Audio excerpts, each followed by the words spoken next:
साथियों नमस्कार। आज की पहली सुबह के लिए आपको मेरे पीछे सूर्य देवता दिखाई दे रहे होंगे और कल हमारी बात इस पानी की टंकी पर जाकर समाप्त हुई थी। आज थोड़ा सा क्रम आगे की ओर चलता है। जीवन के जो कदम हैं वो आसान नहीं है। हम रोज़ कुछ नया जोड़ते हैं और कुछ पुराना जो है उसको घटाते हैं जीवन से, और जीवन हमारा निरंतर आगे गतिमान बना रहता है। हमारे साथ जीवन में कई अच्छे पल आते हैं, कई बुरे पल भी आते हैं, परंतु यह आसान नहीं है कि हम एक जगह पर स्थिर बने रहें। आज हर व्यक्ति की पल पल में आवश्यकताएं बदलते जा रही है, परिस्थितियां बदलते जा रही है। हम कुछ भी कर लें, कितनी भी सक्षमता विकसित कर लें, परंतु हर बात के लिए हम पूर्ण सक्षम या 100% नहीं हो सकते। यह प्रक्रिया आसान है हमारे समझने के लिए और सभी को समझाने के लिए, क्योंकि जिस तरह हम अपने आप से रूबरू हो करके अपने मन के जो भाव है वो आपके समक्ष रखते हैं, अपने भावों को आपसे जोड़ने का प्रयास करते हैं। क्यों? इसलिए ना कि हमारे अंदर या मेरे अंदर जो उथल पुथल मची हुई है, कहीं ना कहीं आपके अंदर भी यह सब कुछ होगा, तो आप इस उथल पुथल या ऊहापोह भरी ज़िंदगी से आप भी बाहर आ पाएँ, यही लक्ष्य है। क्योंकि कोई कहता है, कोई कह नहीं पाता है, कोई सुनता है, कोई सुना नहीं पाता है। तो इस तरह हमारे जीवन में जो नित्य क्रम जो है परिवर्तन बना रहता है, और हम इस परिवर्तन के साथ आगे बढ़ते रहते हैं कि नहीं आगे अच्छा होगा। हम पल पल कदम बढ़ाते रहते हैं और जीवन में आगे गतिशील होते रहते हैं। प्रतिदिन यदि साल के हम 365 दिन को ले लें तो 365 दिन की हमारी 365 ही परिकल्पनाएं होती है। जब प्रातः उठते हैं तब हमारा लक्ष्य क्या होता है? हाँ, हम लक्ष्य विहीन होते हैं और शाम तक के कई आयामों को स्पर्श कर पाते हैं। हाँ, मगर हम किसी भी रूप में यह नहीं कह सकते कि आज का हमने 100% कार्य पूर्ण किया। क्यों? क्योंकि कार्य जैसे हमारी नज़र होती है, जैसी हमारी निगाह होती है, उसी के अनुरूप बनते और सिमटते रहते हैं। तो इसलिए हम किसी चीज़ को, किसी बात को, किसी तथ्य को स्थिरता नहीं दे सकते। हाँ, कागज़ों की बात कहें तो उसमें पूर्णता है, मुद्रा की बात कहें उसमें पूर्णता है। जैसे 1 सैकड़ा कहा तो उसमें जब तक कि 98, 99 और 100, यदि हमने लक्ष्य लिया कि आज हम 100 रुपये कमाएंगे, हमें किसी कार्य से 90 मिले, किसी से 10 मिले और किसी से 5 मिले, तो चूँकि हम यहाँ 105 पर निकल गए, तो लक्ष्य से ऊपर कहेंगे। मगर हो सकता है कि हम 90 की दौड़, 100 की दौड़ में रहे और 90 तक ही पहुँच पाएँ। तो यह सब बातें हैं और इन्हीं को अपने जीवन में उतारना है सक्षमता के साथ में।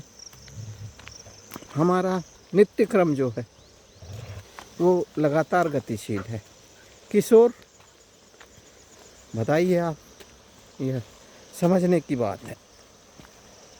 पूर्व निर्धारित हमारे जीवन में कितना है? कुछ भी नहीं।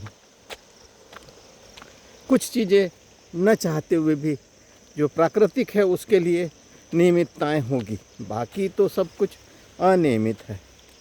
मैं नहीं जानता कि आज मुझसे कितने व्यक्ति रूबरू होंगे, मैं कितने व्यक्तियों से मिलूँगा, कितनों को मैं सकारात्मक रूप से संतुष्ट कर पाऊँगा अथवा नहीं कर पाऊँगा। यह हो सकता है मेरे अंदर भी कोई संतुष्टि या असंतुष्टि उत्पन्न होती है तो मैं या मुझे कोई कितना संतुष्ट कर पाएगा। यह तथ्य जो है यह समझने का तथ्य है, जानने का तथ्य है और इसको मानने का भी है और पहचानने का भी तथ्य है। सत्य है, प्रकृति सत्य है और नित्य है। नित्य मतलब पल पल एक सांस आती है और एक सांस जाती है, श्वास प्रश्वास कहते हैं। अलग अलग भाषाविद है, अलग अलग भाषाएं हैं, अलग अलग लोगों के कहने सुनने के तरीके हैं, तो उस पर हम चिंतन मनन कर सकते हैं, कह सकते हैं। हर क्षण जो है ना निरंतर गतिशील है। जो ब्रह्मांडी विज्ञान यूनिवर्सल साइंस के जो विद्यार्थी है वो जानते हैं। एक छोटा सा बच्चा है, वो नहीं जानता कि दिन और रात कैसे होती है। हम कहते हैं कि 24 घंटे का जो होता है आधा दिन होता है, आधी रात है। ये हमारे कहने की भाषाएं हैं, मगर जब हम कहते हैं कि ऋतुएं कैसे आती है, अब कोई बच्चे ने क्वेश्चन कर दिया कि कल तो बारिश थी, आज सर्दी आ गई, तो ये कैसे हुआ। तो हम वैज्ञानिक तथ्य के रूप में उस बच्चे को भी संतुष्ट करने में सक्षम है क्या, बताइए आप लोग। हाँ, तो जब तथ्य है और सत्य है, हाँ, सत्य ये है कि जब वर्षा ऋतु जाएगी तो उसके बाद शरद ऋतु आएगी, हाँ, इसके बाद में शीत ऋतु आएगी। तो ये जो है जीवन का प्राकृतिक क्रम है, जीवन का नहीं प्रकृति का प्रक्रम है और प्रकृति का ही क्रम है। वैसे ही हमारे जीवन का क्रम है कि रात्रि में हम यदि शैया पर गए हैं और शैया में हमें निद्रा आई है तो हमारी निद्रा की संपूर्णता के बाद हमें शैया का त्याग करना पड़ता है। उसके बाद हमारी जो दैनिकी दिनचर्या है उसे अंजाम देना पड़ता है। अपने शरीर को, अपने आप को इस योग्य बनाना पड़ता है, इस योग्य स्थापित करना पड़ता है, इस योग्य स्थिर करना पड़ता है कि हम आज के दिन इतने समय तक के स्थिरता के साथ इतने अमुक कार्य इनको अंजाम तक पहुंचा सके। यही हमारी दिनचर्या होती है। हमारा पूर्व निर्धारित क्रम जो है ना, जो शाश्वत है, जिसको सत्य कहते हैं, जिसको तथ्य कहते हैं, कि पेड़ पौधे, वनस्पति, जीव जंतु सभी के लिए एक निश्चित या नियमित क्रिया होती है और वही क्रिया उनके जीवन को चलायमान करने का माध्यम होता है और वह निरंतरता से चलते रहती है, गतिमान रहती है, सतत है। जैसे हमें प्रतिदिन भोजन लेना है, हमें प्रतिदिन जल ग्रहण करना है, हमें प्रतिदिन निद्रा ग्रहण करनी है, हमें इन सभी कार्यों के लिए सांस प्रश्वास वाली जो क्रिया है वह करनी है, तो क्या है, निरंतरता है ना। और निरंतरता से हम बंधे हुए हैं। ऐसे ही जो प्रकृति है वो निरंतरता से बंधी हुई है। जैसे हम किसी एक स्थान पर अपने किसी कार्य विशेष पर रोज़ आते जाते हैं, वैसे ही दैनिकी में सूर्य और चंद्रमा लगे रहते हैं। इनकी भी जब दैनिकी होती है चंद्रमा की, तो हम पक्ष के रूप में देखते हैं, शुक्ल पक्ष, कृष्ण पक्ष, अमावस और पूर्णिमा। यह क्या है, यह प्रकृति की गति है। गति को समझने का एक सिद्धांत है। हमारा सिद्धांत क्या है, हमारा भी अपना कुछ सिद्धांत है और हम सिद्धांतों से बंधे लोग हैं। मनुष्यों के साथ भी भाषा में भाषाविद लोग कहते हैं सिद्ध है, सिद्ध है, सिद्ध है, तो सिद्धि है, तो क्या है। कुछ तो ऐसा है ना। सिद्ध का मतलब ये होता है कि उसमें नियमितता है, एक प्रक्रम है, एक क्रम है, एक निश्चितता है। तो यह सिद्धि हुई, यह सिद्धांत हुए।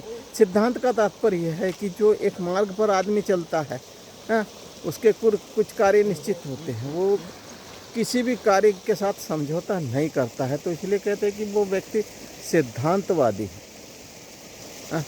कोई अलग से कुछ नहीं है, उसने अपने क्रम को बांध रखा है। किसी ने आया और हमसे कहा कि चलो बैठो बाइक पर, हम कहीं घूम कर आते हैं, तो हम सिद्धांतवादी है तो हम कहेंगे कि हमारा क्रम पिछले समय या आज के लिए किसी को निर्धारित है, तो फिर हम उस मार्ग में नहीं जाएंगे और हम स्पष्ट रूप से मना करेंगे।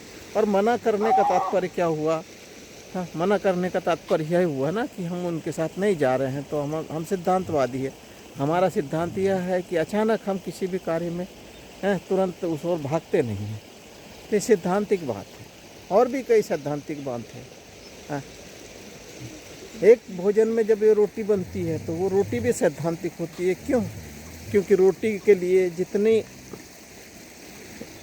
आटा चाहिए, आटा गूँथने में जितने पानी की ज़रूरत है, पानी का अपना सिद्धांत है, आटे का अपना सिद्धांत है। उसके साथ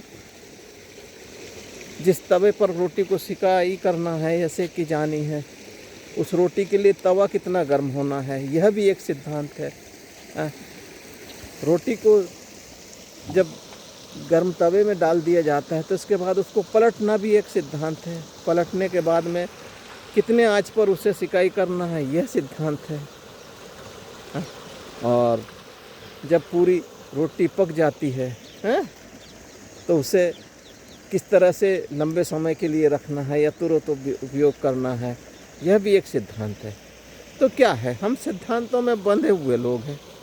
लोग सिद्ध और सिद्धांतों के पीछे भागते हैं। न हम सिद्ध को समझते हैं, न सिद्धि को समझते हैं, न सिद्धांत को समझते हैं।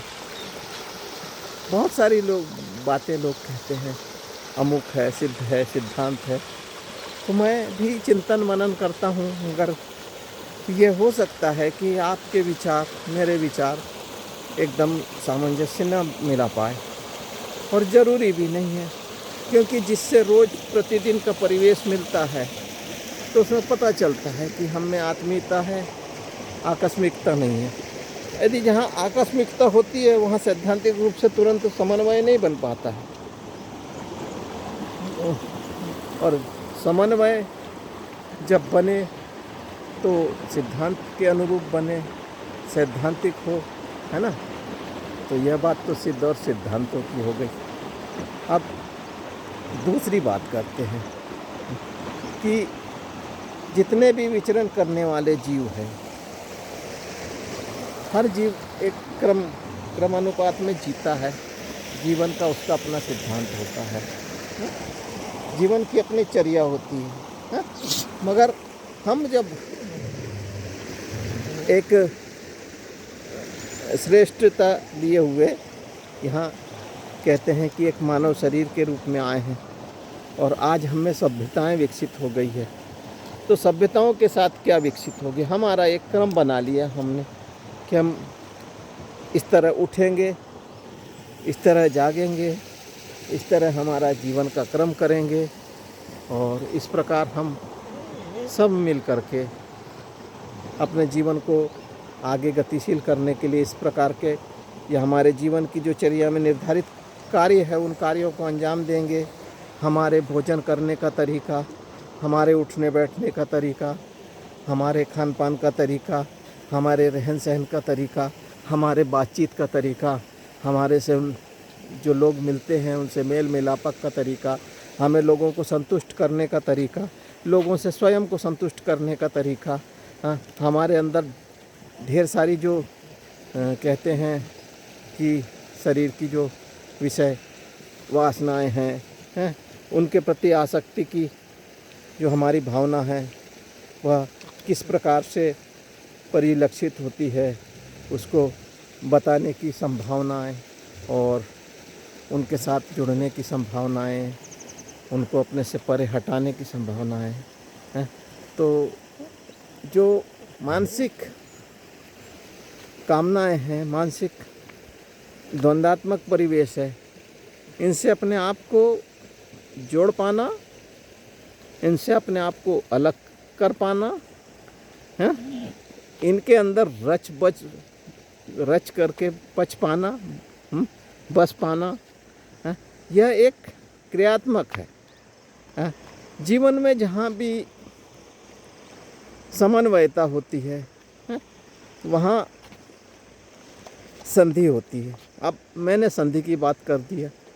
आसानी से किसी को संधि समझ में नहीं आए, संधि शब्द का आजकल प्रयोग भी नहीं होता है, तो बहुत अच्छी बात है। जब मैं कक्षा 6 में पढ़ता था, शायद उन दौरों की बात है, तो हमें व्याकरण शब्द आया और व्याकरण में समझाया गया कि दो वर्णों के मेल को संधि कहते हैं। संधि यानी जोड़। तो आज जब इन सर्दी के दिन चल रहे हैं तो आज मतलब दूरदर्शन पर, हमारे मोबाइल के स्क्रीन पर और अखबारों में एक शब्द आ रहा है, संधिवात, और संधि के दर्द, इस तरह। तो यहाँ समझ में आता है कि संधि का अर्थ हम जोड़ हुआ। और संधि का मतलब ये होता है कि जैसे एक वर्ण हुआ ज, ज, और उसके साथ एक वर्ण हुआ ल, तो ये हो गया जल। मेरे पीछे जो दिखाई दे रहा है, तो यह एक संधि हुई है। तो दो वर्णों के मेल को हम संधि कहते हैं। तो इसी तरह दो व्यक्तियों के बीच में संधि होती है, दो जीवों के बीच में संधि होती है। तो जीवन का जो मोल है वो बहुत अनमोल है। तो हम जिस तरह यहाँ विचरण करते हैं आनंद के साथ, आनंदमय कोश कहते हैं। अब कोश जो शब्द कह रहा हूँ, ये कोश का भी प्रारंभिक अर्थ तो हमें अटपटा सा लगता है, मगर जब हम उसका अंतर खोजते हैं कि कोश यानी क्या होता है, तो कोश यानी एक संधारण करने की क्रिया, जमा करने की, जैसे मुद्रा कोश, अन्न कोश। तो इन सारी बातों को हम समझे कि बात ही हमें विद्वता की ओर ले जाती है और बातें ही हमें विद्वता से वंचित करती है। तो हमारी सबसे अच्छी और सबसे सुंदर बात यह है कि हम अपने मनोभावों को किस ढंग से, किस प्रकार से, किस शैली में, किस उदाहरण के साथ प्रस्तुत करते हैं, यह तथ्यात्मक है, यह समझने का है और जानने का है, और जानने का नहीं, यही पहचानने का है। हम कई व्यक्तियों से बचपन से जुड़े हैं, रात दिन हम रोज़ मिलते हैं, मगर हमारे बीच में कोई आदान प्रदान नहीं होता है, कोई व्यवहारिकता नहीं होती है। इसी के विपरीत जब हमें कोई व्यक्ति अनायास मिल जाता है, वह व्यक्ति हमारे साथ कुछ क्षण बिताने के लिए उत्सुक होता है, और वो चाहता है कि हम उसके साथ में कुछ क्षण बिताएं, उसके साथ में हम अपना समय दें, तो वो हमसे प्रभावित होता है, या हम किसी से प्रभावित होते हैं। तो इसका तात्पर्य क्या हुआ? इसका तात्पर्य क्या हुआ? इसका तात्पर्य यही है ना कि हमें संधि हो रही है, ये संधि हो गई है। जहाँ संधि हो गई है तो हो सकता है कि विच्छेद हो जाता है, संधि विच्छेद, विच्छेद यानी अलग। तो उसमें भी हम कई चीज़ से विच्छेद माने अलग हो जाना, टूटकर।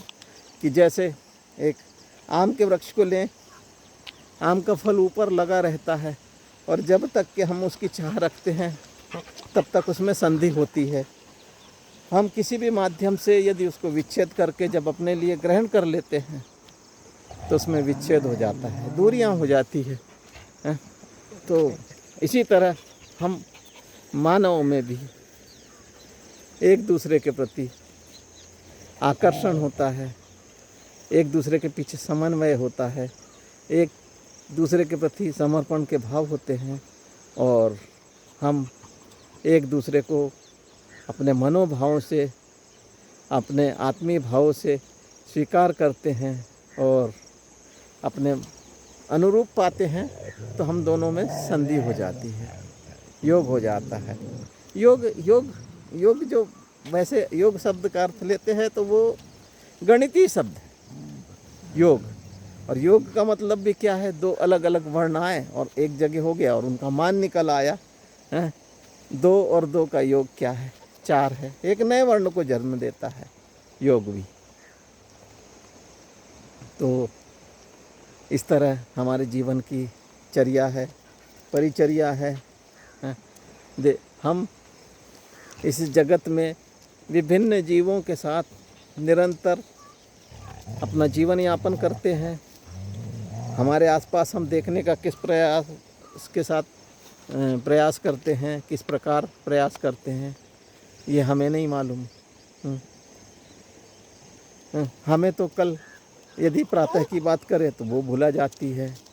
हमें ये नहीं पता कि हम कल बाहर कौन से अमुक विशिष्ट व्यक्ति से मिले हैं थे, या कल हम किस अमुक विशिष्ट व्यक्ति से मिलेंगे। यह बहुत दूर की कौड़ियाँ हैं। और आज मैंने कल बताया था ना आपको कि जैसे पुरानी लोकोक्तियाँ दूर हो गई है, तो मेरे पीछे अभी आप लोग देखें ध्यान से, मेरी बाईं ओर एक खजूर का पेड़ दिखाई दे रहा है। तो उसके लिए मैंने बोला था ना कल कबीरदास जी की एक दोहे को कि बड़ा हुआ सो क्या हुआ, जैसे पेड़ खजूर, पंथी को छाया नहीं, फल लागे अति दूर। देखिए एक छुपनुमा ऊपर गुच्छानुमा बना हुआ है, पेड़ सीधा खड़ा हुआ है, उसकी परछाई कहाँ गिरेगी किसी को नहीं पता। तो ऐसे ही हमारे जीवन का भी जीवन चक्र है कि हम कहाँ कैसे कब स्थिर हो पाएंगे यह नहीं पता। आज हमारे साथ जितने भी रहने वाले लोग हैं वो हमें किस रूप में पाते हैं, किस रूप में देखते हैं, उनकी हमें देखने की शैली कौन सी है, कौन व्यक्ति हमसे क्या अपेक्षाएं रखता है और किसकी हमसे क्या अपेक्षा है, ये बात को हमने आज तक जानने का प्रयास किया है नहीं।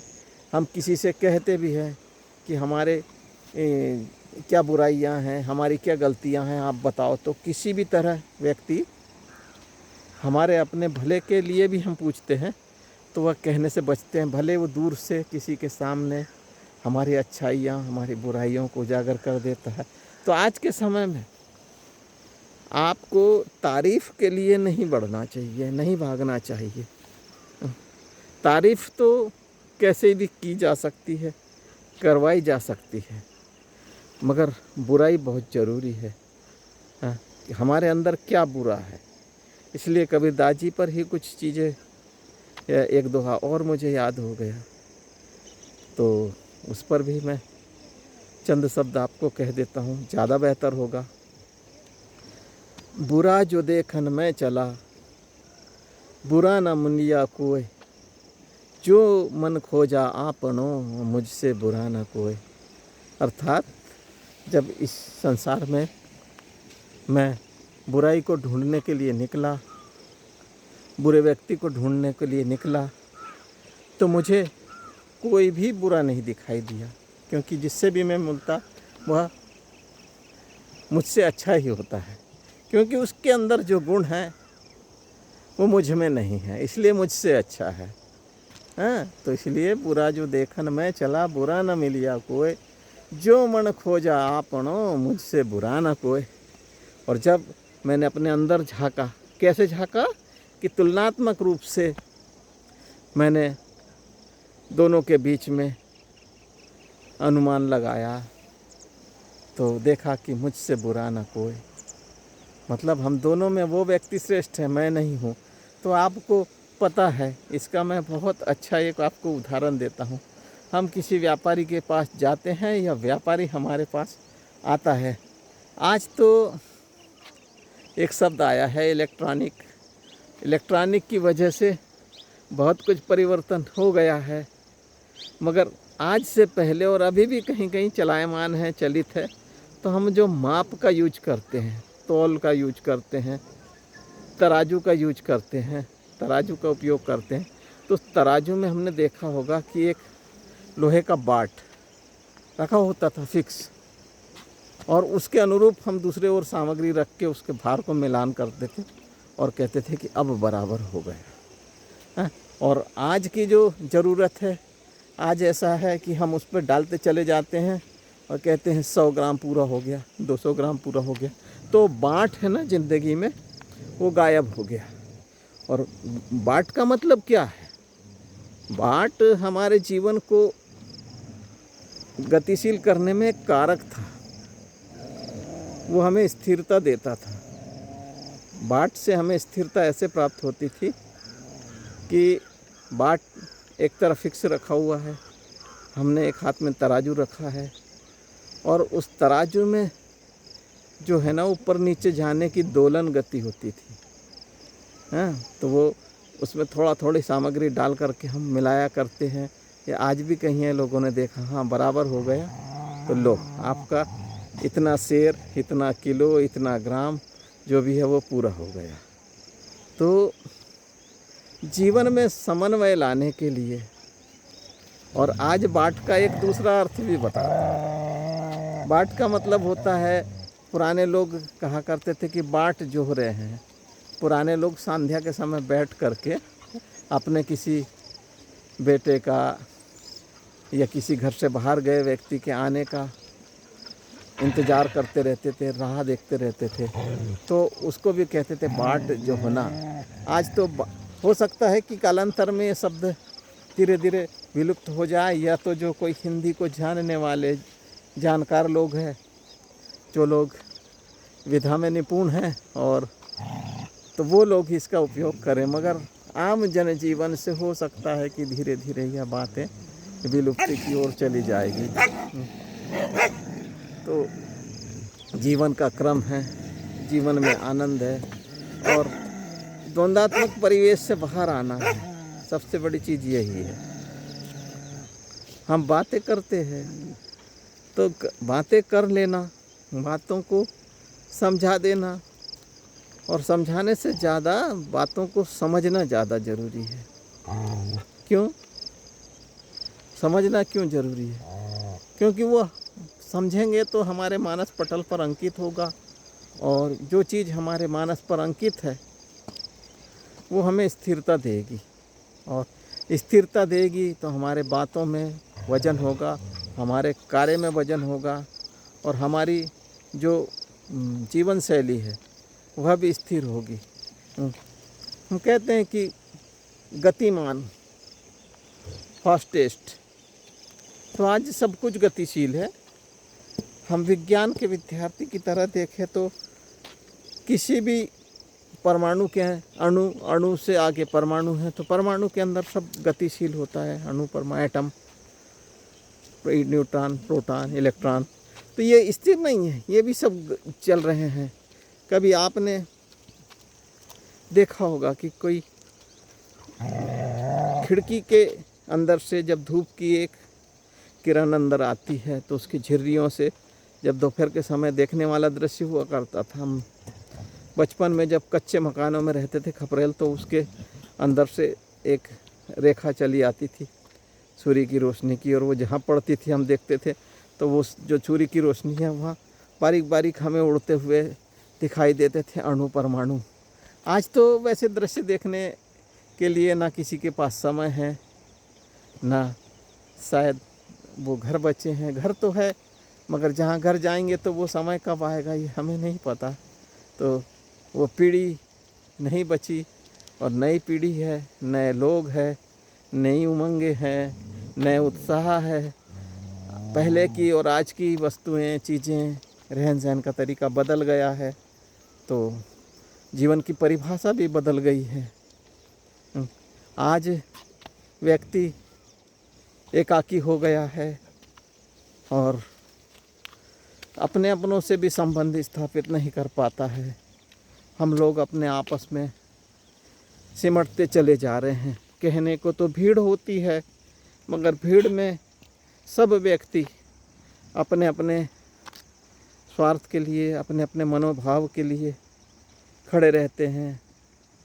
हम किसी को भी साथ जोड़ना नहीं चाहते, साथ किसी के जुड़ना नहीं चाहते। क्यों?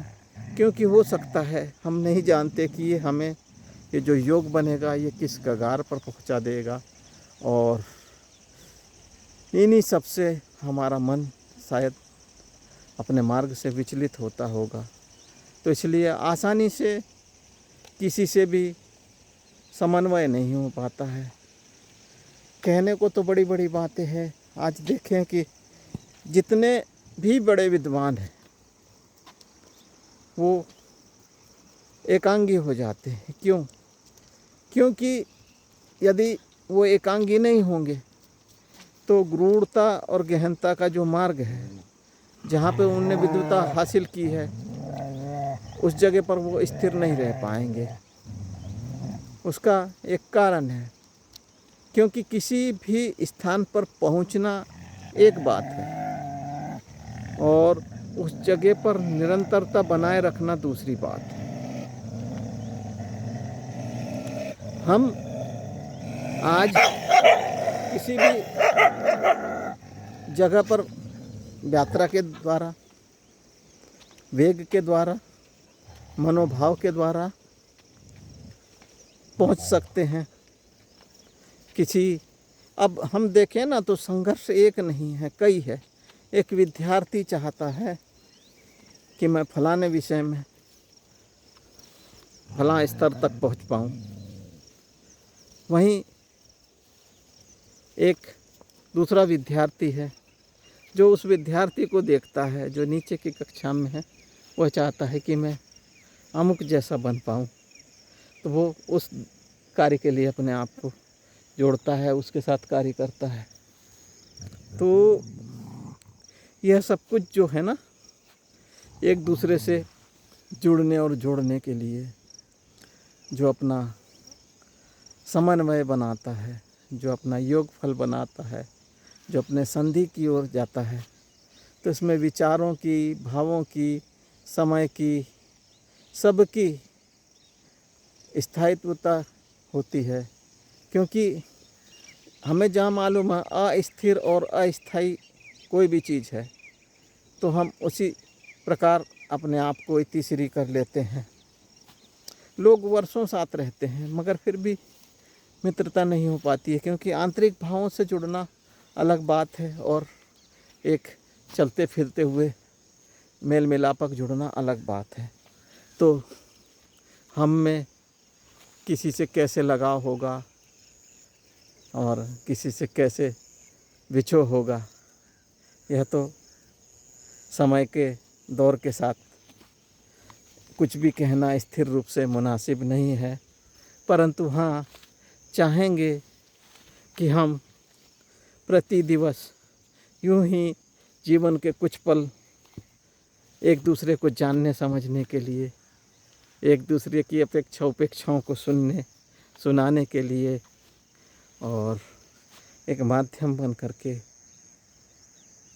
किसी के आँखों से होकर हृदय में उतर जाने के लिए हम तत्पर बने रहेंगे। बहुत सारे गुणात्मक तथ्य है, गुणात्मक तथ्य है और सब कुछ सत्य है। अब असत्य क्या है? तो जो हम नहीं जानते या जिस चीज़ को में हम अपेक्षा नहीं रखते, वो हमारे लिए असत्य है। सिर्फ दुनिया में जो कुछ भी है वह हमारे अनुरूप होना चाहिए और हम उसके अनुरूप होना चाहिए, और यही हमारे अनुरूपता, हमारी अनुकूलता किसी के प्रति अच्छाई बुराई की ओर हमें पहुंचाती है या उससे परे धकेलती है। तो आज इन्हीं सभी बातों के साथ आज से आपसे विदा लेते हुए हम पुनः मुलाकात करेंगे और अलग अलग हमारे विचार होंगे, बातें होंगी। मैं चाहता हूँ आपसे बातें होंगी, मगर मैं जो अभी ये अपने विचार व्यक्त कर रहा हूँ, हो सकता है मेरे विचार आप तक के पहुँचने में महीनों लग जाए, वर्षों लग जाए और युगों भी लग जाए, या पहुँच भी नहीं पाए। मगर मेरे विचार इस ब्रह्मांड को समर्पित है और मैं भी ब्रह्मांड का एक भाग और आपको भी ब्रह्मांडी चेतना मानते हुए मैं अपने विचारों के साथ में अब अपनी वाणी को विराम देता हूँ और उम्मीद करता हूँ कि आने वाला समय बहुत आनंदमय रहेगा और आज का दिन आप सभी के लिए बहुत आनंद के साथ, बहुत चेतना के साथ और समग्रता के साथ बीतेगा। बस इसी उम्मीद के साथ आपने मुझे सुना, आप मुझे सुन रहे हैं, इसके लिए आपको बहुत बहुत धन्यवाद। आपका बहुत बहुत आभार। आप सभी को नमस्कार, नमस्कार, नमस्कार।